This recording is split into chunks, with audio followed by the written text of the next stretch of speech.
Hi guys, today's video is on market narratives. Specifically, why market narratives are almost always wrong. Okay, I thought I'd make this video because it's important to understand this because people tend to focus, like traders tend to focus on market narratives, and they try to make their trading decisions based on whatever the prevailing narrative is of the day, the week, or whatever. And it can get you into a lot of trouble because, first of all, you shouldn't be making decisions off the narrative, okay, as you will see why. There are better ways to trade, and the reason for that is that market narratives are almost always wrong. Okay, so there's a chart of the S&P 500. I always like to start with this. Okay, so before we begin, let's talk about what is the current narrative. Okay, if you've been following me, and following the W2W podcasts, you'll see that this is the current market narrative. Okay, people are very sensitive to inflation, so strong economic data, if we whenever we get that, it leads to higher inflation expectations, which lead to less future rate cuts, which are bad for the markets, both stock and bond markets, and that would lead to lower stock prices and bond prices, so you should sell. Okay, this is the narrative, so that every time we tend to get good news, like the economy is doing well, people think that's going to overheat the economy, and it would lead to inflation, and then that will make the Fed not cut rates, and that's bad for markets because markets like lower rates as opposed to higher rates for all various reasons. Lower borrowing costs are better for companies; they could earn more money, etc., etc. Okay, so this is the current market narrative. Okay, so why is it wrong? Sounds reasonable. Okay, and why, even if it's right to a certain extent, it's still wrong, and I'll explain why. Okay, but first of all, let's bring in an overview of why market narratives are almost always wrong. Okay, let's make this a bit bigger.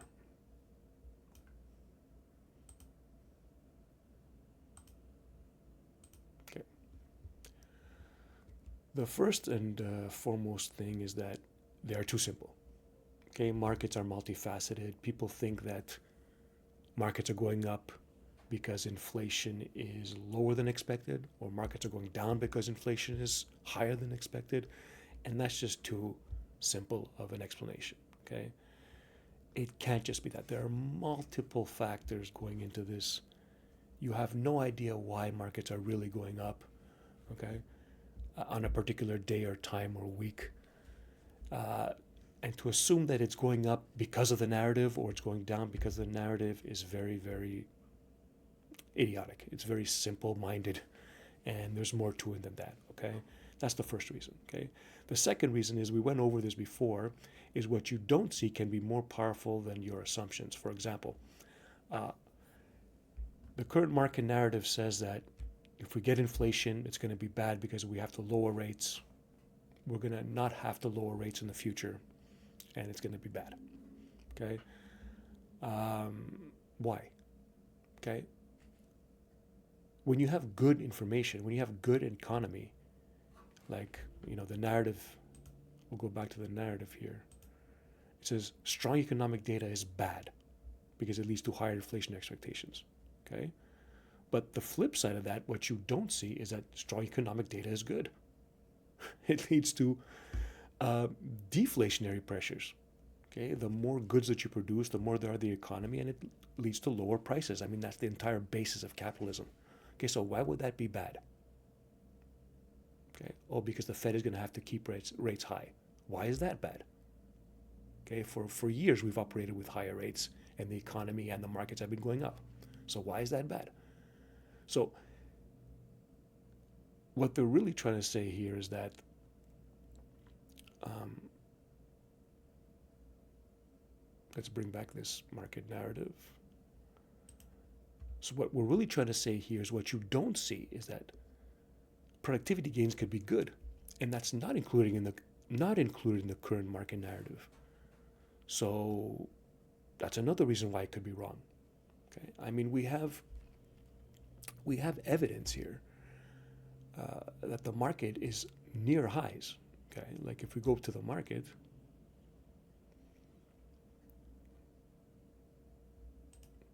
we are. I'm filming this on Tuesday, the 28th, so we're near highs. The market closed at 604 ish, and the highs are like 609, 610. Okay, so I mean, if we are getting inflation expectations that are going to be high and it's going to be bad for the market, why is the market at all-time highs? Maybe there's something else going on. Okay, so what you don't see is that maybe it's good for the market. Maybe future productivity gains are better for the market than inflation expectations increasing. Maybe they're more deflationary than they are inflationary. Okay, so what we know that inflation is ticking up, but we don't know what future productivity gains will do to the economy. It's deflation. It's generally good. I mean, I've never seen a market go down on a good economy. So why would that be bad? Why is that baked into the narrative? Okay, so right there, that's one thing that the narrative could be wrong. Okay, now let's move to point number 3. False equivalencies are very dangerous. Okay, you think the market is rising because of your narrative, maybe it's not, or you think it's falling because of it. Okay, so let's go back to the SPY. Okay,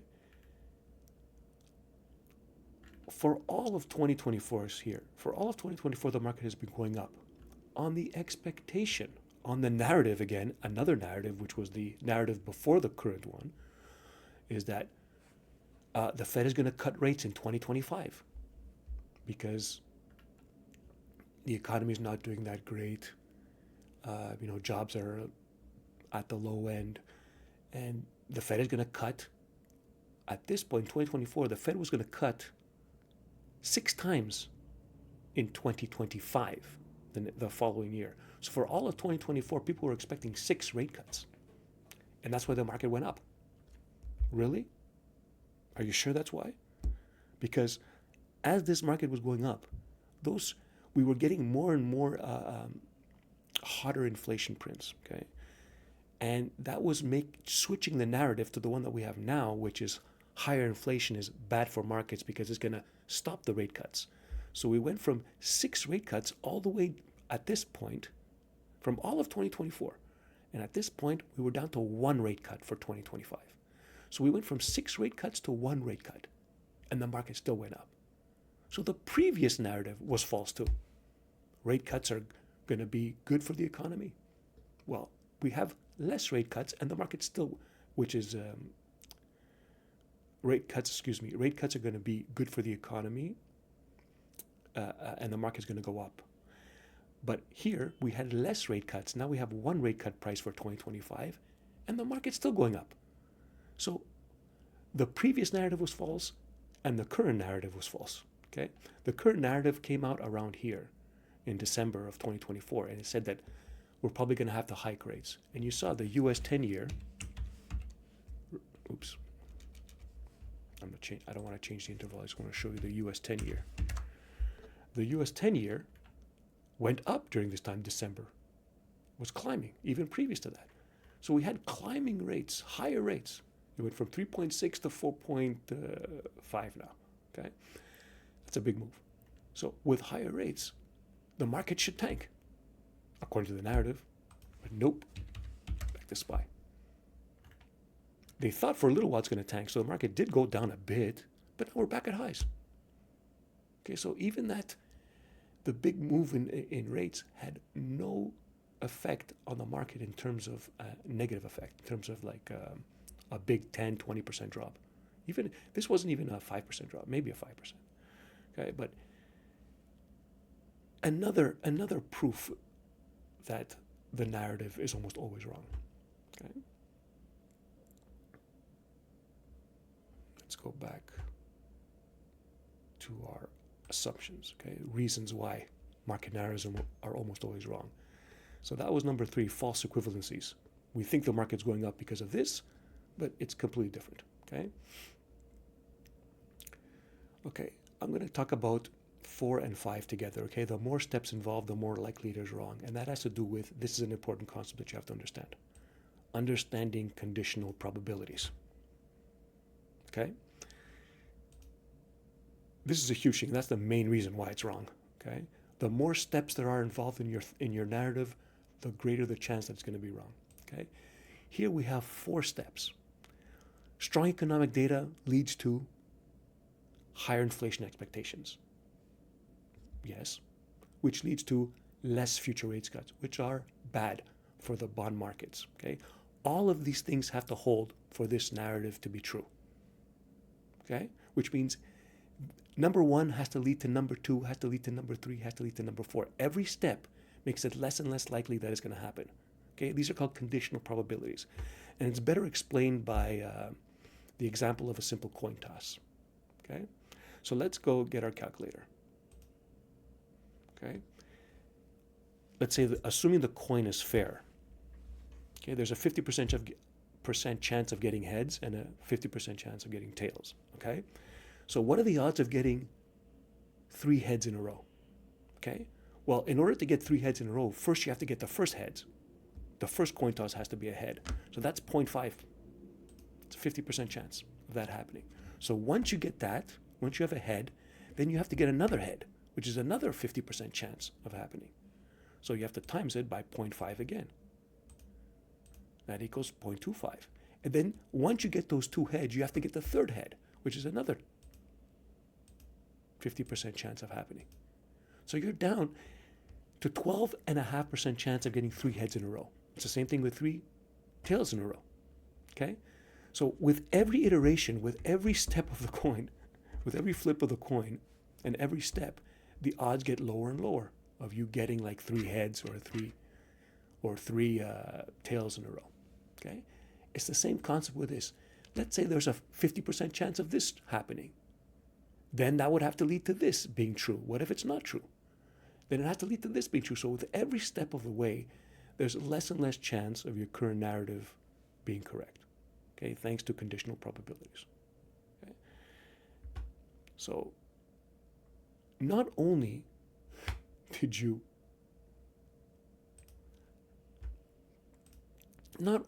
you have all these other problems, it's one-dimensional, you don't see other things involved in the narrative, there are false equivalents, you think the market's going up with your narrative, it might not be, could be complete else, something else.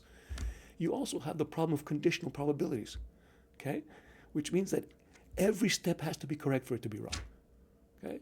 So even if the step has an 80, even if it's like an 80 or 90% chance of success, like we are 90% sure that this is true, okay? But 3 things have to happen for that to be true. So it's not 90%, it's like 90% times 90% times 90%, okay?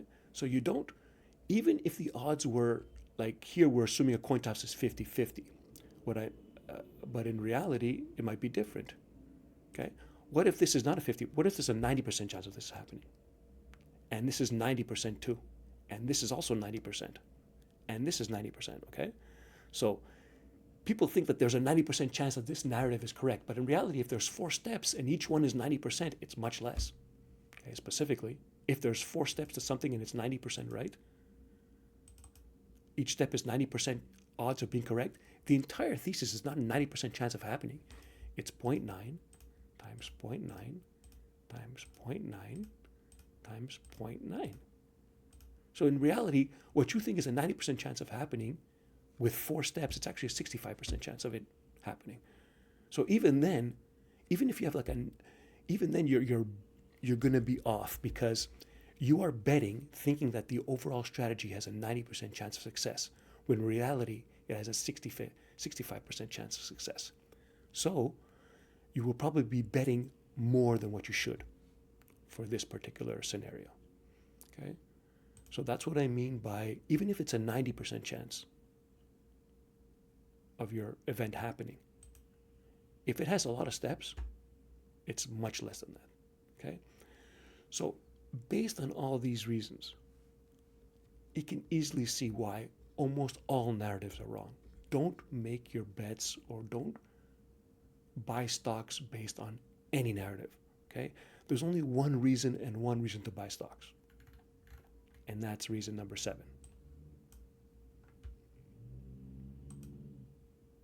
Okay?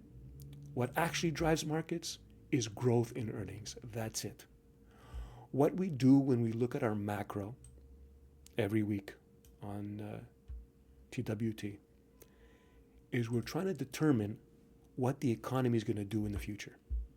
Because we want to see whether companies are going to make money or lose money, and if they're going to grow those earnings. Okay, so everything is based on growth in earnings. Okay, that's why we do a macro. And the micro is what particular stocks we pick in order to realize our macro. We want to pick the ones that are going to grow the most earnings or revenues. It could be a revenue growth story. Okay, so you want to know what we're trying to do by predicting GDP 3, 4, 5, 6 a year ahead is we're trying to predict companies' earnings. That's it.